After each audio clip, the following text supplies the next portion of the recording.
Whether you're dreaming of a retirement with sand between your toes and a cold one in your hand, hitting the road to chase the winds of adventure, or spending time with your grandchildren, this show is intended to help you get there. Welcome to Coasting in Retirement with your host, Josh Knoll. You've worked too hard throughout your career to spend your retirement worrying. So sit back, kick up your feet, because we've got lots of financial tips and tricks to share to help you get exactly where you want to be. Here's Josh. Good afternoon, everyone. Welcome in. Welcome to Coasting in Retirement. Thank you for joining us today. We're excited to have you. We have another great show coming your way. And regular listeners, guess what? Co-host Michelle Lee Melton is back. Michelle, how you doing? The crowd goes wild. The crowd did go wild. Well, it's summertime, and it's my favorite time. It's hot. It could be hotter, so don't jinx us. There you go. Well, it's awesome to have you back. Our guest co-host did a great job. I hope you guys missed me. They did, but I know a lot of listeners were missing you. Speaking of listeners, both our new and our longtime listeners, Michelle and I are here today to discuss financial topics relevant to those of you in or near retirement, living your best life along our part of the Gulf Coast. Here's what we got in store for you today. First segment, deep dive on our topic of the day. Second segment, about 25 minutes past the hour, Michelle with the news of the week. I've been filling in for you here lately. And then at roughly 45 minutes past the hour, stick around for our third segment. We call it Joshua's Crystal Ball and Big Mouth. I'm going to give Michelle some ammunition to shoot at me, so buckle up. We've got a lot to get to. Quick background on me for those of you new to the show. Again, my name is Josh Knoll. I'm a fee-based financial advisor. I hold my FINRA Series 65 securities license, and I'm the owner of Gulf Coast Financial Advisors. We are an independent investment management and financial planning firm. We have offices in Fairhope, Orange Beach, and Mobile. You can find more information on me and Gulf Coast Financial Advisors by visiting our website, gulfcoastfa.com. Or feel free to give us a call anytime, 251-327-2124. If you missed that contact info, do not worry. We repeat it several times throughout the show. All right, back to the show. Michelle. Yes. As you know, I take great delight when a listener of the show reaches out to set up an appointment. Yay! And I'm proud to say it actually happens a lot. So I am self-aware enough to realize that a big reason that the show has proven popular with our target audience is you. Well, what you bring to the you're show. The money guy, so I don't know about that, but I do tend to agree. There you go. The talent. But of course, there'll be a year-end bonus on top of the thousands that I pay Josh. you. I look forward to that. But won't hold my breath.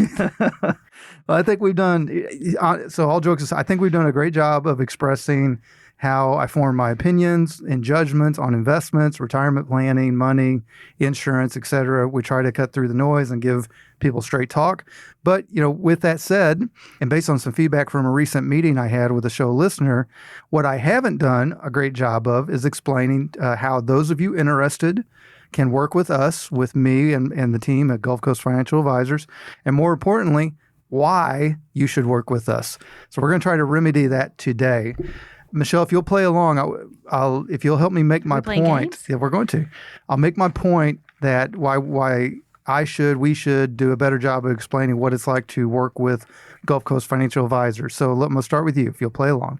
Okay. All right, first, Michelle, what do I do? You advise. Josh Knoll, the financial advisor, what do I do? You advise your clients on their financial needs and wants and desires. Okay, I like that. How does that role relate to Gulf Coast Financial Advisors? It is Gulf Coast Financial Advisors. And we did not rehearse this ahead of time. No. So my role, I help people with their dreams and goals and desires. I like that word, with their money. And so my role with Gulf Financial Advisors plays into all that. All right. In your opinion, obviously there's a personal connection, and you've been a co-host on this radio show. Man, we're cruising towards 2 years. Why should someone think about working with us? Well, because you're on the ground here, you call everybody back, and we'll get into some other reasons later on in the show about why they should, having to do with fiduciary duty and whatnot. True. Yes. Very good. And you call people back. I mean, even on Sundays and whatnot. So thank you, listeners, for calling and texting. That's right. Nonetheless. All right. And then, so last question. If someone wants to work with us, how do they do it? So when you work with us, are you talking about them being a client? So work with me as a client. Okay. How do they do it? You're soliciting more employees. Because my point I'm trying to make is I don't think I've done a very good job of of explaining the process of reaching out and what it's like to work with us and why. Well, we're super fun, and we're both pretty easy on the eyes, too, I might add. Well, we talked about everything else, but we haven't talked about that a lot. I do what's called a call to actions, where we ask people to give us a call or shoot us a message, and it's kind of amazing how often that works. But what I want to do today is explain what we do, why I think it's the right way to do it, and why I think that people should reach out and listen to us. And we're going to do a little back and forth. So first question I have with Michelle is, what do I do in my role as a financial advisor? You said I help people with their hopes, dreams, and desires around retirement. And that's true. So probably the easiest way for the regular investor to kind of get their arms around, what does it mean when somebody says financial advisor, financial planner, money man? There's so many different terms, right? So part of what we're going to do today, Michelle, is break these terms down. So first, my two primary roles, and there's quite a bit of connection to them, but they are distinctly different, is most of the time when somebody thinks about somebody in our industry that does what we do, is a quote unquote a financial advisor, the first thing that they think about is investment management. Do you think that's fair, Michelle? Yes. Yeah, they think about, I'm going to give you money, and your job is to do a better job of making it grow than I could do on my own, right? And that is a very important role, and we are investment management.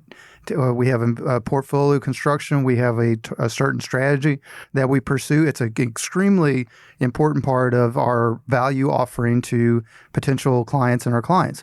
But we also are financial planners, right? So the financial planning piece, what the importance of that is, it's important that you have a good investment management approach, right? And if you're doing something, and we're going to talk about this later, but if you're doing something that is a consistent loser, or maybe has a lot of liquidity to it, or maybe there's a high cost associated with it, we're going to walk through all those different things. Or if it's very volatile. Well, volatility is one thing, but if you are doing these things, then you really don't bring a lot of value to your client. What you need to have is a good investment management philosophy that fits the risk profile and the time horizon and again, hopes and dreams and desires of your clients. But the real horsepower is when you can tie that investment management along together with financial planning, when you can stitch together all the different aspects of somebody's financial life and more or less try to give them financial GPS coordinates to get from where they're at to where they want to go, right? Okay. Now, with that, we're talking about a bunch of terminologies. Michelle, have you heard the term wealth management? Yes. Okay. What does wealth management mean to you? I mean, these are silly questions. You manage people's wealth. I mean, hopefully in a good way, so their wealth it improves as they work with you. Well, somebody says you got Bob and Bill standing next to each other, and Bill says, I'm a wealth manager, and Bob says he's a financial planner. Which one sounds more? I'm a planner, so I like the planner part because I'm type A and I am a city planner, so I like to have plans. Managing is kind of, I feel like you could just sit on your hands and just not really do that much. But you see why they use the term wealth. It's a buzzword, and that's fun. Yeah, and I'm gonna let the listeners in on a little industry secret. But wealth doesn't always have to mean money. Well, here's the thing: wealth management is kind of like the term. You've heard Chilean sea bass. Chilean sea bass, Josh. I call it Chilean in Wapapello. How do you say it? Chilean sea bass. It's Chile. Did you know that there's no such thing as a Chilean sea bass? We know this. It's something fancy that restaurants do because it's actually a sheep's head. It's or a something? Patagonian toothfish. Again, with the pronunciations, it's Chile and Patagonian. Because Patagonia is in the country of Chile, located in South America. Well, you're here to help me with 3-syllable words, but the point of that is Chilean sea bass is nothing more than it's a marketing ploy. Correct. Right? Correct. Yeah. And so here's back to my point for you all how's the sausage made in my industry? Lexus Toyota. Well, right. Wealth management is basically rebranded comprehensive financial planning for wealthy clients. Here's the thing. At the end of the day, and it's fine. I mean, we have wealth management on our site. We have financial planning. We have all the things that we actually do, because what you don't want to do is say just so you all know, there's a lot of people out there that call themselves financial advisors when technically and legally it's not an accurate statement.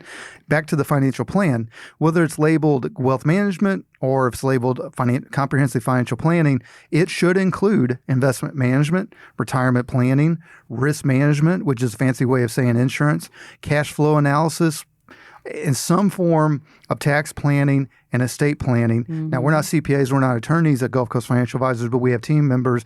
We have referral partners and strategic consultants where we can do all this with you together. So how to work with us, with all that said, here's the easiest way. And this is, I think we've been so, what's the word, Michelle? It's another three-syllable word. Here we go. We've been so... Inherent? What? We've been so conditioned that when you're reaching out to a business, it's really hard to get a hold of a live human being. That is correct, and it's annoying. Right. However, one of the benefits... It's just going to get worse. Except here. One of the benefits of being locally owned and being independent and literally having three offices in the majority of the population center down here on our part of the Gulf Coast is that to start to work with us, all you got to do is pick up the phone. Yeah, you can call me. Right. And I, like Michelle told you, I answer. That's right? True. I can see when it's a radio show lead coming through, so I answer. It's a lot of fun. You can also email. You can find my email on the website, but jnull@gulfcoastfa.com, or you can send a message through the website. It's that simple to start the process of working with us. I appreciate the fact that some people have 1-800 numbers, and there's giveaways, and there's layers and things like that. There's no layers here, right? Because I still... onion. Well, I prescribe to the message that my dad gave me years ago when I was back in real estate. I was in construction, and I had a long day with a gazillion phone calls back and forth all day, and I was complaining to him about the number of phone calls, and he told me, son, I would be worried when that phone quits ringing. So I always remember that. Now, if you are calling out, this is another thing. This was spurred from the conversation I had this week with a radio show listener. We work with investors of all sizes, okay? There is a thing that anybody in my industry that has a securities license has to do. It's called an ADV disclosure. There's ADV Part 1s, Part 1A, Part 2, Part 2B. Yeah, sounds riveting. Yeah, it is to completely put you to sleep stuff. But on there, you have to pick some kind of level of a minimum account that you work with. Although as the owner, the 100% owner of Gulf Coast Financial Advisors, I have ultimate discretion on what level of assets that I work with. To be honest with you, Michelle, I don't remember what I put, but I think it was $100,000. The point of it is I don't necessarily bet on the account size when I'm choosing to work with somebody. I bet on the person. Yeah, especially for some of you all. I mean, young people still listen. That's true. Josh works for his clients. That's right. And even young people still listen to the radio every now and then. And sometimes, especially some of you all that are... Are we young? Because I listen to the radio. Can I be a young person? You can be a young person. I'm not going to say no to that. Okay. Did I look that dumb? I'm going to say yes. Josh does not listen to the radio. This is true. I listen to podcasts, except to my own show occasionally when I get sick of hearing my own voice. But here's the thing. If you're wanting to work with us, it's very simple. You can reach out, phone call 251-327-2124. You can email. You can go to the website, gulfcoastfa.com. You can send a message, all this stuff. There's no layers to it. It's easy. You have your little calendar thing, right? Right. Yeah, can you put a call on my calendar even? And in that, you're going to be coming in. We're going to be wealth management / financial planning. Some people feel, it's funny, some people feel a little silly when they say that they have a wealth manager. I kind of like that kind of modesty. But the point of it is, just like with the Chilean... Yeah, there you go. Sea bass. A lot of this stuff is just branding words on what you should be doing anyway as a comprehensive financial planner, which is what we are at Gulf Coast Financial Advisors. All right, let's pivot to part 2. Okay, part 2. And we talked about this. I said this just a minute ago. Michelle, if I'm going to list you the different things, tell me if this just seems like a bunch of alphabet soup. Okay. There are different types of quote-unquote advisors. There's financial advisors. There's financial planners. There's brokers. There's registered reps, there's insurance salespeople, there's fee-based, there's fee-only, there's commission-based, there's certified financial planners. I could go on and on and on. Okay. Does that resonate with you at all? Does that mean anything to you? Could you care less about all of those words? I mean, I probably could care less. Okay. Because here's the point. I'm not sure what a registered rep is. Well, is that just a rep we're going to talk about it. Company that's just showing for them and selling their stuff? Because here's the thing, Michelle, this matters. I mean, that's right. I know, because they could be getting a registered rep, whatever that is, when they're thinking they're getting a wealth manager or financial advisor. Exactly. Because remember, the point of this whole episode was to talk about doing a better job of explaining how to reach out to us and why. I might be a registered rep. And I'll even, you're not, but even to drill down, my company, Gulf Coast Financial Advisors, is an RIA, And with that, there are baked in certain fiduciary expectations with that title. So here's the thing. There can be a lot of bleed over in titles, and I'm not trying to overwhelm you all as listeners, but it's important that you know the difference. So you know that once you know how someone is licensed and what you know of what their correct terminology for their role is, you're going to have a really good understanding of what they're going to approach you with. For example, generally speaking, the industry, if you remember the old movie Wall Street, not the fraud part, Gordon but just Gekko. right, but just the guys, the Charlie Sheen working in the trading floor, Yep. right? It doesn't really happen like that anymore. But brokers, generally Especially speaking, if Microsoft does an update. fair. But brokers are going to be ones that are trying to receive a commission on the sale of a packet of securities or stocks or things like that, right? Roger. It still happens. There are still brokers out there. Most of the world has moved away from the commission-based world, but that doesn't mean – and there's some very good brokers out there that do a good job of helping their clients buy and sell securities, but they're doing it on commission. Your point, registered rep. A registered rep means that you've got a certain securities license that allows you to sell commissionable securities products such as variable annuities or mutual funds, right? You can sell those things for a commission, but you cannot charge a fee for service on it. Stay with me, right? The fee for service side is what I'm in. So I am a fee-based financial advisor. There's fee-based and there's fee only, meaning that whenever I work with a client, I don't have the ability on the security side, on the investment management side, I do not have, whether I wanted it or not, I don't have the ability to receive a commission on the transactions conducted in that account. What I do receive, so no company pays me on the security side, not one company. All right. Not Charles Schwab, not Fidelity, not any of them, Okay. right? Who pays me is the client. Right. Through the part of applying a fee to the account. Okay. So my pay comes directly from the client, either in the form of a percentage of the assets that I manage or in a flat financial planning fee, or rarely, and I mean this is rarely, if there's just a project based, somebody needs something done in a handful of hours, we'll charge an hourly fee, kind of like an attorney would. But for the most part, we are a fee based. Now, let's just muddy the waters one more time before we finish this conversation, Michelle. There are people that are advisors that are duly registered. Oh. Right. Like a dual citizenship. Kind of is, because they have one foot in the fee world, my world, right? And they still have one foot in the commission world. Okay. Here's why this is important. And I want to give a little context. I am fee-based simply because I came up, regular listeners will recognize this. I started my a career in financial services back in 2009. I came up on the insurance side. So I still have my life insurance license. For me to be fee only, I would have to drop that. And I can tell you, I'll just being honest with you, as time has gone on, I continually inched closer to the fee only world. I get it, but I did come up on the insurance side. And sometimes when my clients, most of the time, now, Michelle, when I'm doing some financial plan calls for a risk management solution, again, fancy word for an insurance product, a lot of times I will refer that to our strategic consultant, Jay Stubbs at Provident Partners, and he does a phenomenal job. And he's got his finger on the pulse where I have tended to, once you kind of go down one direction, you're not necessarily knee deep in all this stuff every day like Jay is on the risk management. But back to my point about being duly registered and having your feet in both worlds. This is the most important thing that you all can remember is this.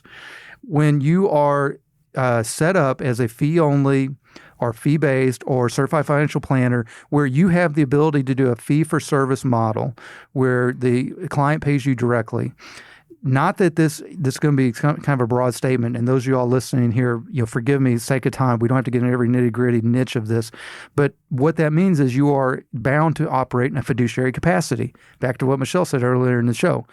In my investment management part of my practice that I do, I have to be able to prove, like if I ever got called into court, I'd have to be able to sit there and tell them I made this choice for the best interest of my clients, period, right?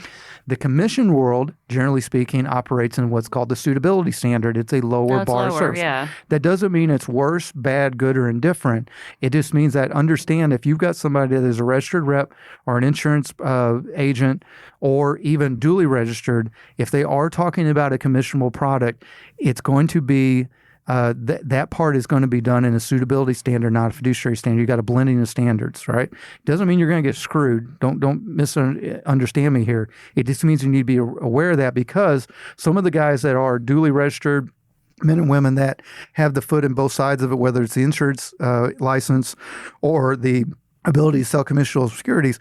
They're really, really talented around dancing around the fiduciary question. I'm just telling you. Right? Okay, yeah. And if y'all want to see my blunt answer on how we operate as a fiduciary, go to my website. It's right there. What it means to be a fiduciary. We actually are going to talk about that. If we are.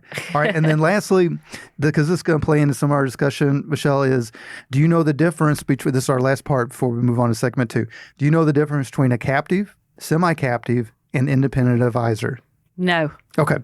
So a captive financial advisor is going to be, generally speaking, with a company that you recognize the name. Think Ed Jones, Morgan Stanley, Wells Fargo, Merrill Lynch. Now, again, those of you in industry that are listening, I know you do, some of those companies like Wells Fargo actually has an independent advisor channel. So they have some carve-out lanes. They figured out instead of losing their talent. Now, so when you say captive, are they just sworn to this company? They do do they sign some kind of do not compete? Yes. Okay. There's do not compete, non-solicit, and technically they're an employee.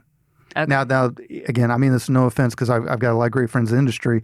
They'll kind of dance around that a little bit, but at the end of the day, they're typically, especially the really talented ones, they're kind of highly compensated employees for the most part. Does it make sense? Yeah. And so what they have, like, I have choice of custodians. So when you're a captive, you don't. You're going to have to work with your companies. You're going to be married to them, and you're going to have some type of performance called a grid. There's going to be some type of performance based, and usually with the larger companies like Merrill is owned by Bank of America, there's going to be some other things that tie into when you make a dollar of revenue off your client, how much of that do you get to keep? The trade-off is support, name brand, right? Sure. I mean, I've just sound like I've sat here and bashed Merrill Lynch, but people know Merrill Lynch way more than they know Gulf Coast Financial Advisors. All right, so I get that. Semi-captive would be what I started out when I moved down here. Is you've got a tie on probably the investment side, but you've got the ability to free will it when it comes on the insurance side. And then there's true independent advisors, and when I mean true independent, I'm not saying you're with a broker dealer. I'm saying you're RIA. And you maybe even own that RA. We are a true independent financial advisor. The buck stops here is the mentality of most independent advisors. Of course, again, back to you got brand name versus skin in the game. I own 100% of my book. I have no upper or middle management to report to. I have no production quotas. I have no proprietary products. I have no ancillary bank products like mortgages or car loans. Ultimately, I have one boss. Now, does that make me holier than thou? No, I'm just telling you all how it's intentionally set up. All right. So very good. Any questions on all that? Because we're going to dive in more. I'm loving it. It's great. I don't have any questions. No. Very good. All right, well, listeners, hopefully we're getting down the road of doing a better job of describing how to work with us, and more importantly, why you may want to work with us. Because for some people, some of the things I just said sounds appealing. For other people that want that name brand or that scale, it may not sound appealing, and that's okay. You're not going to hurt my feelings. But if you are interested in talking to us, reach out to us. You can start the conversation at 251-327-2124, or you can reach us through our website, gulfcoastfa.com, Gulf, like Gulf of Mexico, Coast, FA is in financialadvisor.com. And on our site, upper right-hand corner, there's a blue button. Click that to put a 15-minute introductory phone call on my calendar. All right, folks, coming up next, there's always a lot going on in the world, particularly the world of finance, investments, and money. Every week, Michelle and I scour what she calls the interwebs for financial articles related to our topic of the day, special articles that pertain to those of you in or near retirement. So join us after the break to hear Michelle and I discuss this week's relevant headlines with our Michelle with the News of the Week segment. Stay tuned.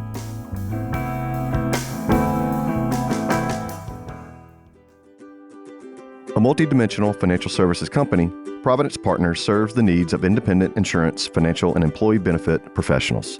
The team at Providence Partners serves other business professionals like property and casualty agencies, registered investment advisors, community banks, and benefit brokers to assist in their clients' risk management planning.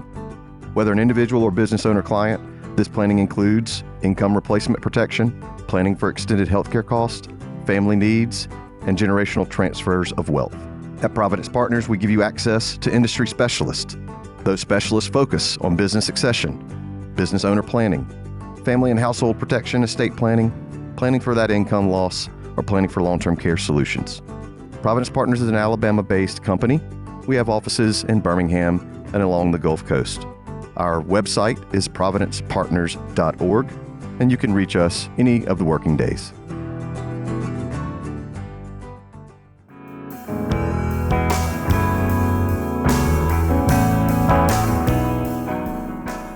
Welcome back to Coasting in Retirement. Your host, Josh Knoll here. So as we discussed before the break, every week Michelle and I scour the internet for financial articles related to our topic of the day, especially articles that pertain to those of you in or near retirement. Our job, at least we think it is to help you all understand how these headlines impact you, especially when it comes to your money. Now, note, if you want to read our referenced articles for yourself, we include the links in our show transcript. You can find those on the website, gulfcoastfa.com.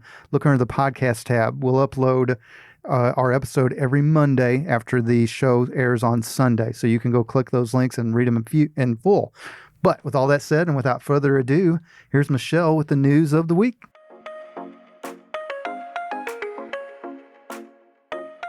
All right, Josh, our first article is from MarketWatch titled, "What is an Independent Financial Advisor and How Do They Differ from the Rest?"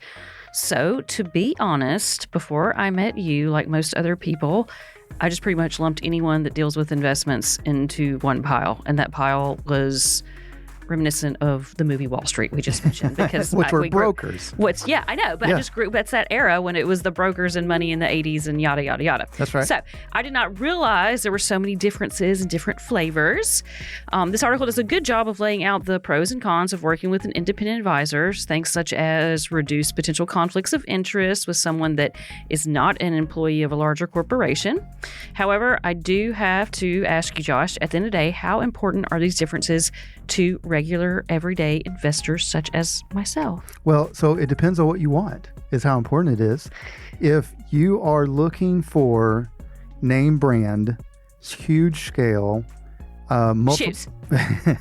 shoes in Michelle's case, if you're looking for multiple layers, multiple support staff, if you're looking for that, strength, that stability, then you're probably going to look towards a large wirehouse or brokerage. You're going to, if you've got a certain amount of wealth amassed, depends on where you're at. You'll either be an Ed Jones potential client, or maybe a Merrill or a Morgan, or even some of the other ones, like there's a large RIA out of, gosh, where's he at? What's his name? Oh, good grief, Fisher. He's pretty good size, but he's an independent RIA. But if on the flip side of that, the trade-off sometimes when you go to a bigger shop is there's just going to be a lot more hands in the pie. There's going to be, and it really doesn't matter where you're at, there's going to be some type of management.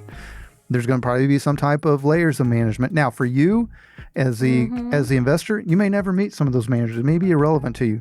But I can tell you that anybody listening to this that's in the industry that have been a long time at a larger shop, you've had frustrations. There's no point in hiding it. You know that there's been times where they've changed the rules on you. Oh, yeah. And they know that sometimes they've screwed around with how you're paid. And that frustrates you. And these are the things sometimes that you have to kind of smooth out behind the scenes so that you don't upset your clients. On the independent side, Michelle, we don't have to deal with any of that. All right, full freedom. I like it. Now, do people just randomly, see a 30-second commercial on TV and reach out to most independents outside of Fisher? No, you just don't have the same. You're not advertising during well, I can't say not during Super Bowl. I did an NFL commercial one time. You did? Yes, but it wasn't millions of dollars at, I thought they were. like a Merrill Lynch could spend on a Super Bowl, right? So the point being is, if what you're looking for is somebody that has true ownership of their what's called their book, and where the buck stops here, and you're okay with the fact that it may not have as much brand name recognition outside of the region that you're in, then in my opinion, you asked, I think it's a better tool because it cuts away all of the potential conflicts, right? Sure. There are often a lot of times in the larger shops, there's for example, Michelle, like with the mutual insurance companies that are mutually owned, right? Mass Mutual, New York Life, Guardian, things like that. Mm-hmm. When you're advisor for them, and again, I'm not picking on you all because I worked with one of them before, but there's always going to be a certain amount of pressure on you to produce a certain amount of insurance Right. I'm production. having a flashback of Wells Fargo employees opening up false accounts because Well, they had a quota that they had to, I mean, but it's kind of the same thing. I mean, Yes. you've got these expectations. Allegedly. Yeah. Because I don't know if did they ever get found guilty? I think they did because Wells Fargo's gave people money. So I guess let's use that as an example.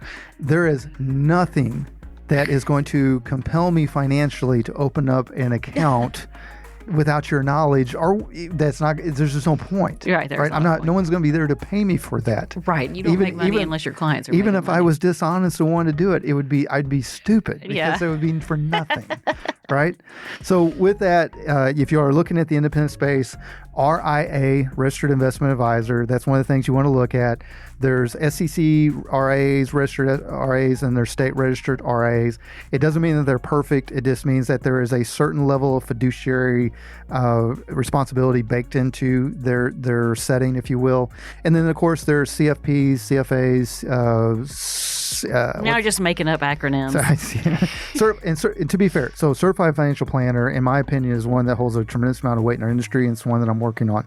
So for those of y'all that do that, that gives them a higher level of training, kind of like a CPA, when it comes to estate planning, retirement taxes, things of that nature. I do think that that's a good thing. So to sum it up, working with an independent financial advisor, there's fewer conflicts of interest.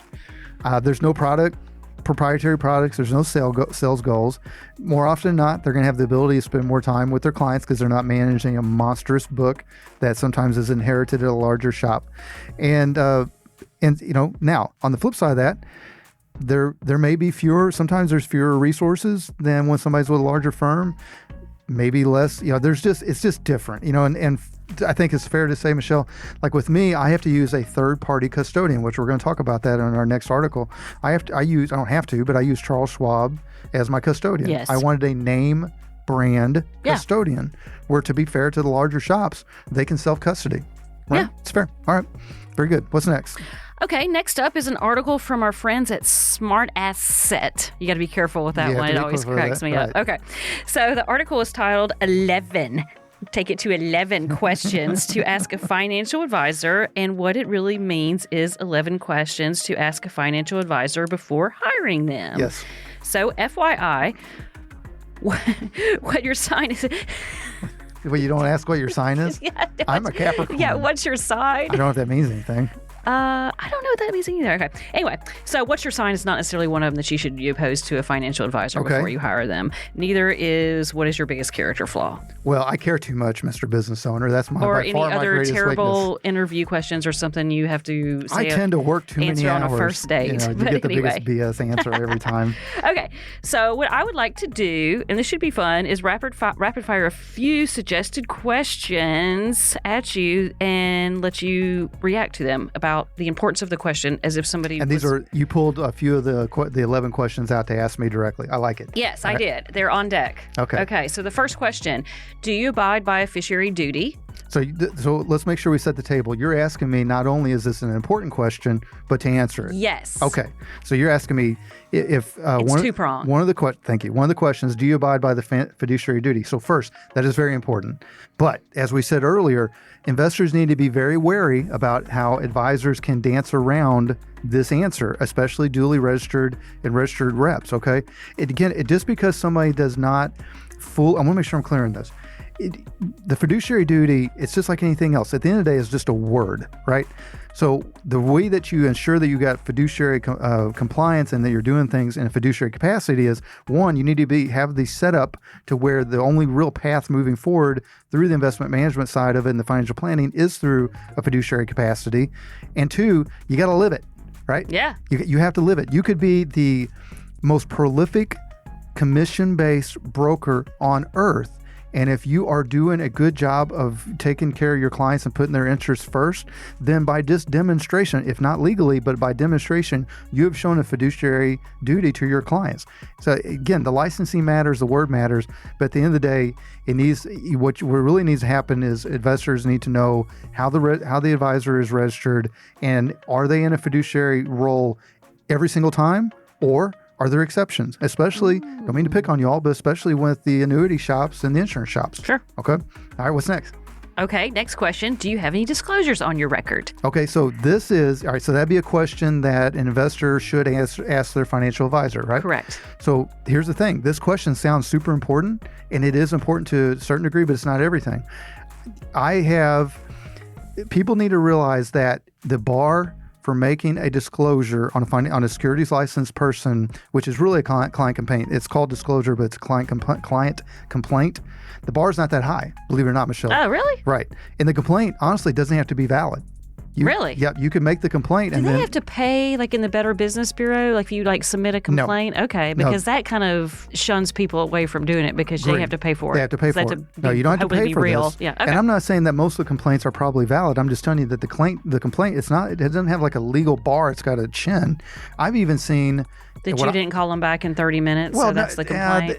I've never seen anything like that, but I've seen extremely honest advisors. I've seen one of mine in the industry. He got hit with a complaint on an investment account that he inherited. They had no role in making the original investment decision. That's how absurd it was. Now, it got dismissed and removed and all that. But here's the more important thing. To answer your question, yes, it's an important question. I don't have any disclosures. Good. Right? Okay.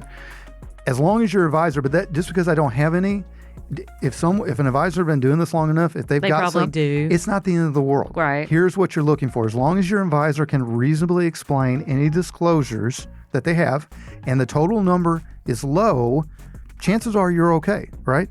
If somebody, usually, not always, sometimes it takes time, but usually somebody's a real snake in the grass. Eventually, especially with technology today, they'll get found out, they'll get run out of the industry. It's a great thing. The main thing you need to look for is frequent disclosures or complaints, again, that have a consistent theme. Aha. Right? Repeat offenses. And I'm going to tell you right now, usually that theme is going to be around unsuitable investment recommendations or illiquid product sales. Okay. That's going to be the majority of them. If y'all want to see on any securities license, advisor, broker, blah, blah, blah, registered rep, just go to Broker Check, look up their name. You can see everything. They can see the licenses, the experience, disclosures, the whole 9 yards. Cool. All right. You got another one? I do. And this one I like a lot because do you require a specific minimum investment amount? Because I thought forever that it'd always be high dollar, that you'd even get your foot in the door with a financial advisor. That's the funny thing, Michelle. You have the same misconception a lot of people do. Right. And I'm going to tell you right now, it's the least important question, in my opinion, of the 11 you had here. Investors would be astounded at how many advisors cannot chin the bar on their own client minimum requirements. I'm telling you all, you would be astounded if somebody says they've got a minimum that's relatively high, that they couldn't even be their own client technically, right? Okay. Now, as we said in the show opening, Gulf Coast Financial Advisors, we do list some type of minimum in our ADV disclosure. I'm pretty sure it's $100,000. And, I got to be careful with my time, right? So I can only, there's only so much time in the day. But at the end of the day, I have discretion over whether I choose to do that minimum or not. And to be fair, most of the people that reach out, especially at this radio show, more than exceed that stated minimum. But at the end of the day, I bet on the person, not the balance. Gotcha. All right. We got one more? Yeah. How do you make money, Josh? Oh, I like this. Now, this is a question in there, right? Yeah. This is super important. This might be the most important one. Yeah, because it has the different flavors and stuff. So how do you make money? So we talked about this. I am a fee-for-service advisor that occasionally and ever decreasingly has done some insurance sales because that's where I came from. And I'm, pat myself on the back here, but I'm really good at it. I've got 15 years of experience in that. But as I move along and move more towards the fee-only world, and I've got a great strategic partner in Jay Stubbs and Providence Benefits and Providence Partners, most of the time I'm throwing that stuff over the wall and working with them hand in hand on this. So back to the point, how does your advisor make money is a super important question. And the advisor, there's no necessarily right or wrong, because just because it says the word commission, folks, remember the fee-based and fee-only world has done a great job with marketing and making it sound like all commissionable-based registered reps and duly registered and insurance people are bad. That's not true. It's not.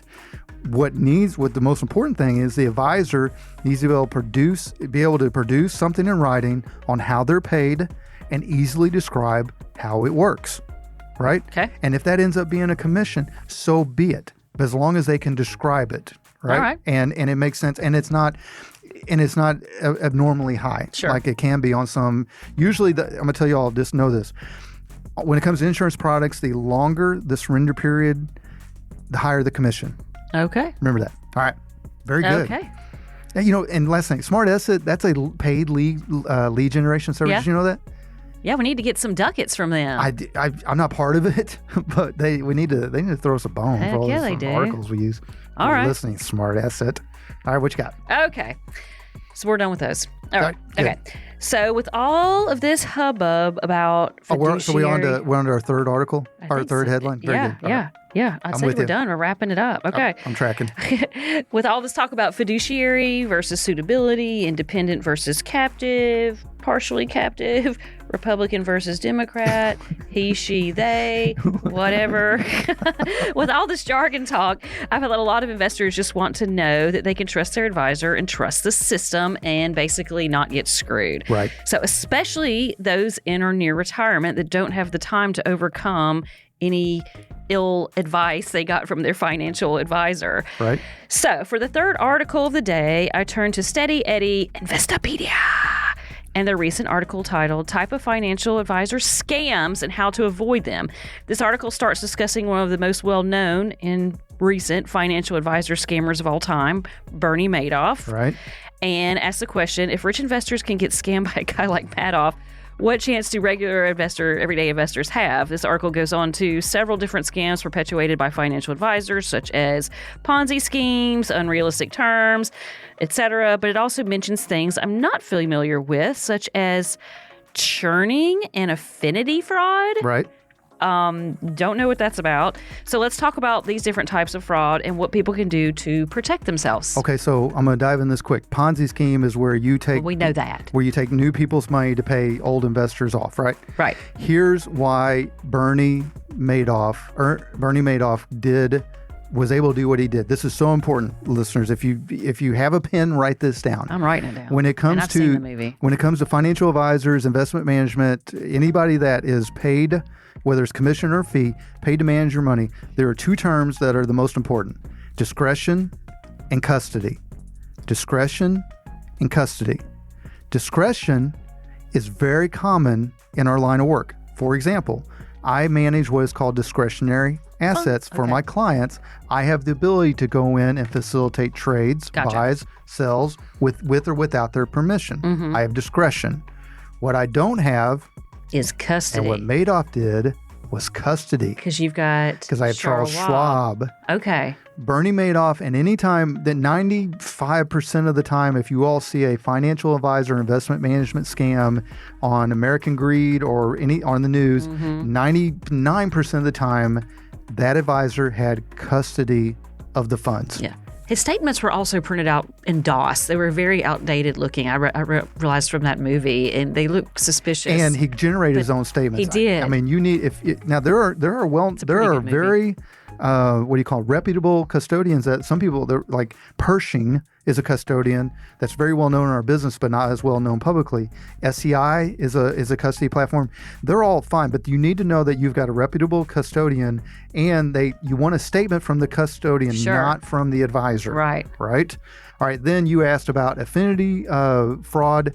Affinity fraud is where you are using probably the biggest one that really pisses me off, to be honest with you, is when there's a built-in level of trust and people utilize the church to sell investment products. That's affinity fraud. Okay. Hey, your elders of your church have invested so much with me. Church members, I think you should look at this investment too. I'm telling you all, if you get pitched an investment opportunity in church, especially, just call me before you do anything. Because it is so often, just like I told you earlier, with financial advisors that have the major fraud cases, it's usually related to custody. When it comes to people getting blindly stolen of their money and investment opportunities, more often than not, it ties back to their church. Period. It's terrible. That is terrible. Right. And then churning. I knew they were fraught with problems throughout history, but and then Michelle, churning is just an old thing. Again, this comes back to this reminds is me of chumming.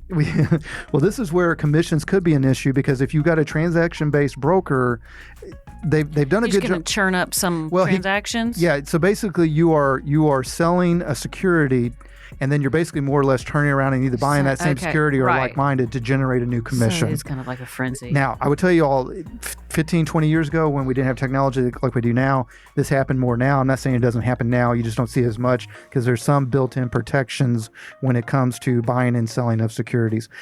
Just to beat a dead horse here, when we buy and sell our ETFs and our stocks and our securities, there is no commission generated.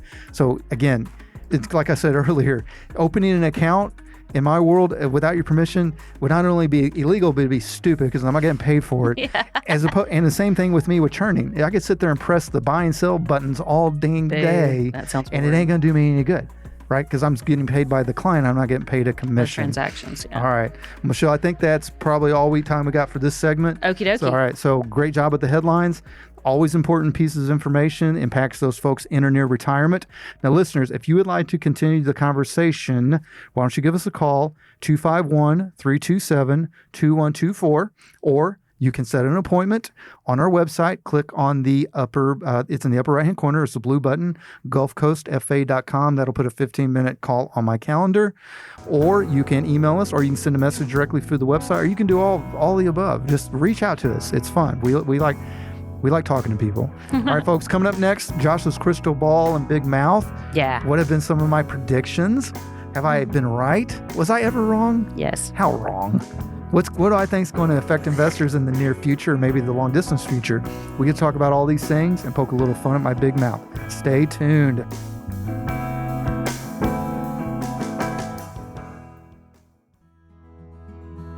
Whether it's building a business from scratch with your own two hands and wanting to maximize the financial impact of those sacrifices, or growing a great nest egg by being a dedicated and reliable worker for years, or choosing to live a life well within your means in order to accomplish a lifelong dream of retirement, the last thing you want is to go with the wrong financial advice after you've worked so hard to accumulate your assets. You've also probably spent most of your life putting others' needs ahead of your own, and now it's your turn. We can help. Gulf Coast Financial Advisors is a locally owned, independent, fee-based financial planning, investment management, and tax planning practice. We have offices in Fairhope and Orange Beach. We serve all of Baldwin County and the Gulf Coast. We also have an easy-to-understand fee-for-service model with no sales quotas, no proprietary products. Our ultimate responsibility is to our clients' goals and dreams. You can reach us at 251-327-2124 or find us online at gulfcoastfa.com. That's GULF, like the Gulf of Mexico, Coast, FA as in financialadvisor.com.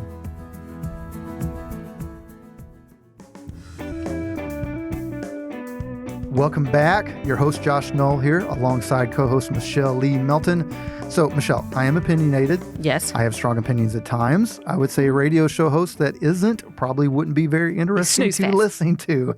And I'm paid in my profession to offer professional guidance and opinions to my clients. Otherwise, what use would I be? Just That's right. replace me with AI. So sometimes I feel so strongly about something that I talk about it publicly. Sometimes I'll even make predictions. And while I think I'm usually right because I'm fairly skeptical, sometimes I swing and miss.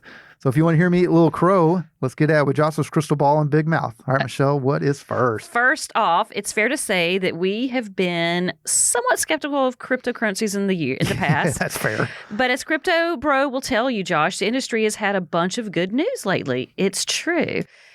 Here's a couple of examples. A handful of what's called spot ether ETFs were approved recently and have already seen billions of dollars in activity. The price of Bitcoin is holding strong.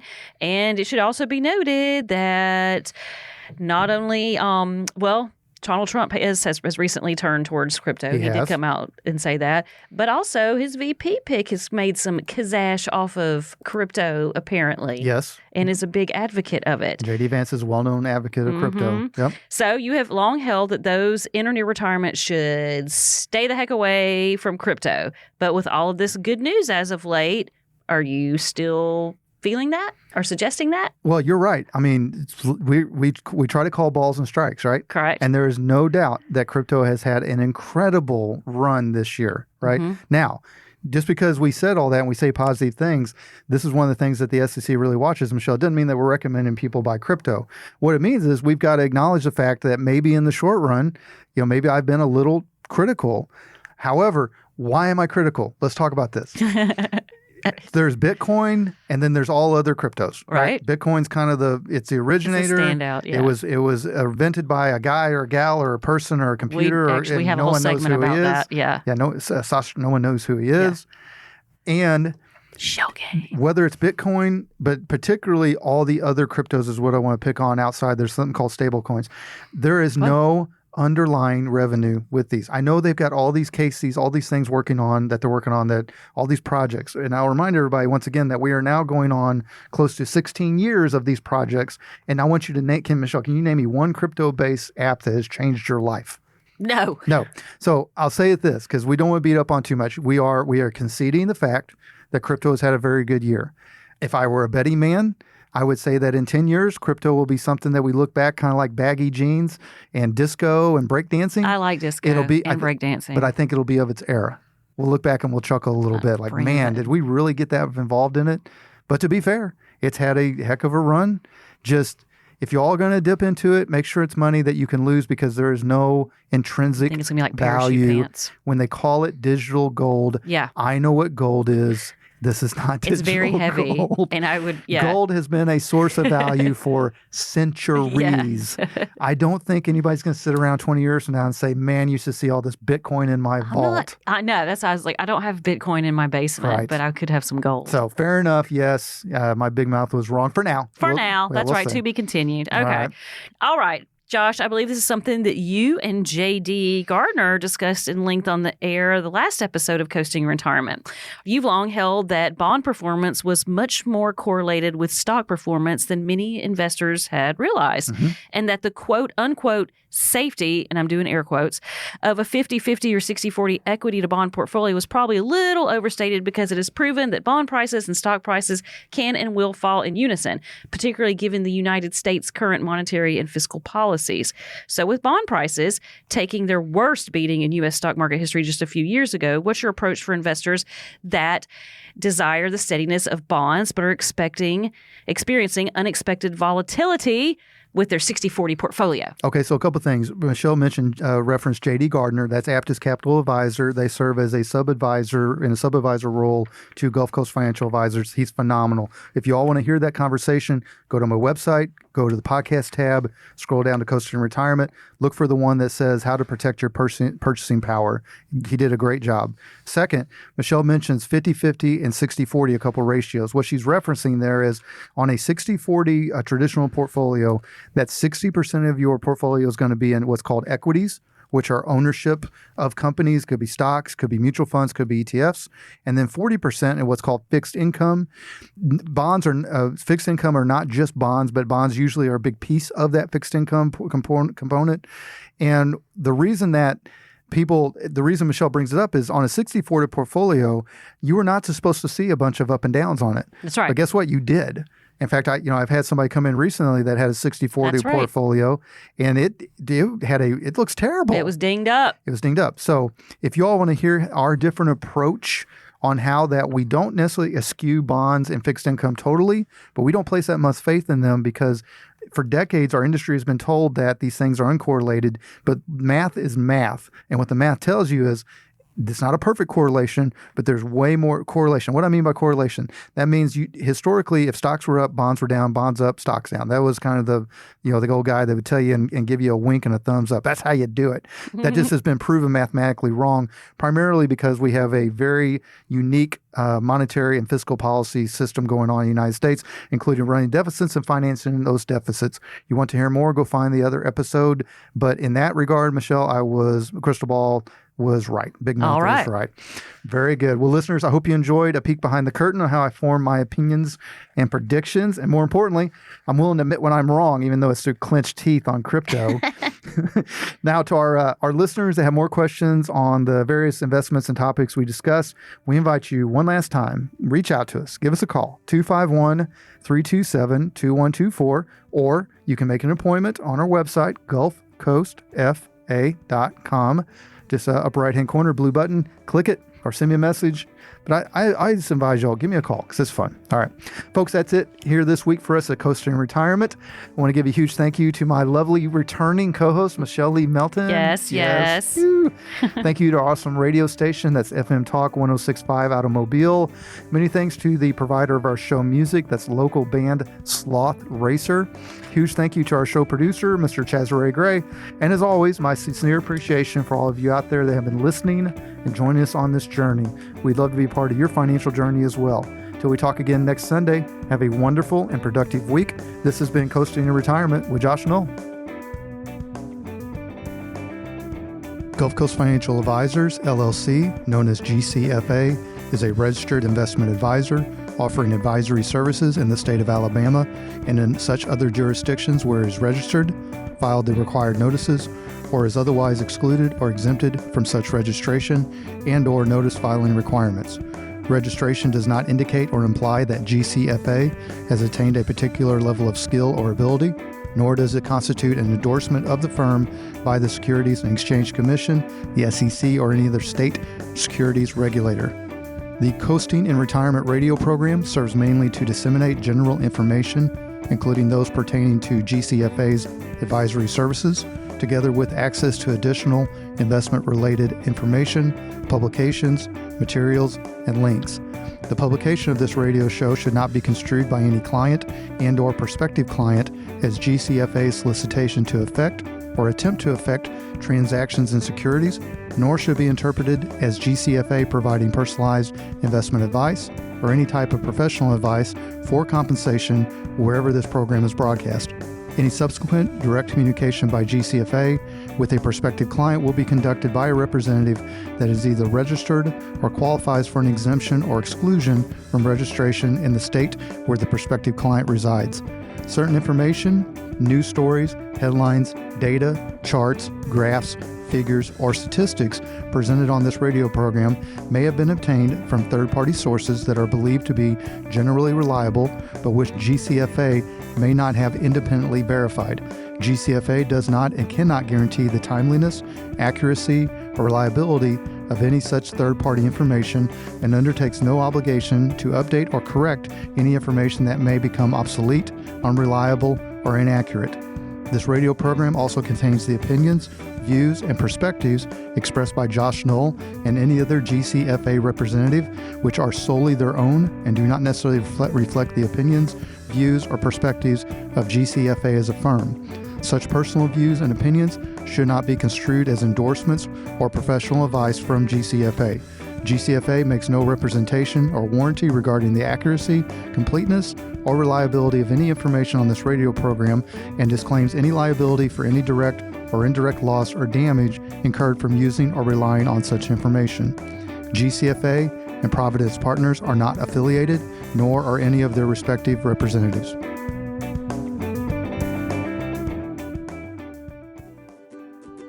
A multidimensional financial services company, Providence Partners serves the needs of independent insurance, financial, and employee benefit professionals. The team at Providence Partners serves other business professionals like property and casualty agencies, registered investment advisors, community banks, and benefit brokers to assist in their clients' risk management planning.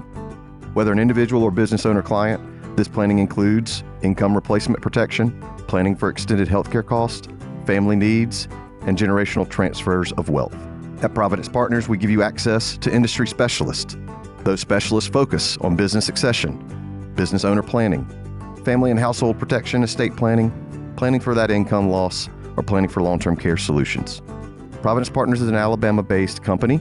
We have offices in Birmingham and along the Gulf Coast. Our website is providencepartners.org, and you can reach us any of the working days.